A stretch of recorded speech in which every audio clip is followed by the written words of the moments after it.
All right, Matt, our co-main event, UFC Newark, a little lackluster, but at the same time, it's a blast from the past and a fight that you would think might have happened 10 years ago, Nope. But it never really did. You get Jim Miller taking on Clay Guida. Clay Guida, of course, I would say the fresher fighter because we saw him most recently. It was a win over BJ Penn. Hey, BJ, and if you look just at stop. Jim Miller, realistically, he's fought some decent competition until maybe his last fight where he fought Jason Gonzalez. But you look at these two guys, Matt, what can you tell us about their total octagon experience and an added record? I mean, both those guys have been fighting forever. We just looked it up. Their combined record is 65-31. Like, that's an ungodly amount of fights for both guys. It should be a really fun fight, too. They're both really grimy veterans, and I don't want to say they're both kind of near the end of their career, but they do still have quite a bit left in the gas tank. They can put on really exciting fights. I mean, Clay Guida knocked out Joe Lozon probably about a year ago and looked really good in that fight. And even in the BJ Penn fight, I know he's kind of fighting a weathered BJ Penn, but he still looked pretty good and came away with the win, which you can't really fault him for that. So the only thing that worries me about Clay Guida, though, is he is kind of undersized at 155. I know he fought the bulk of his career there, but he did make it down to 145 for quite a while.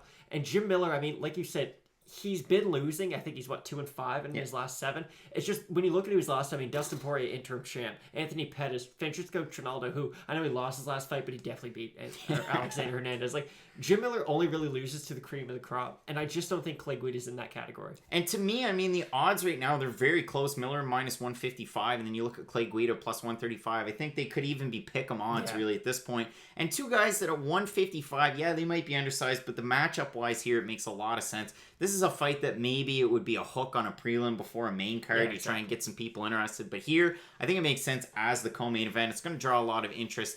Matt, as far as picking this fight, I mean, like I said, we did see Clay Guida a little bit more recently.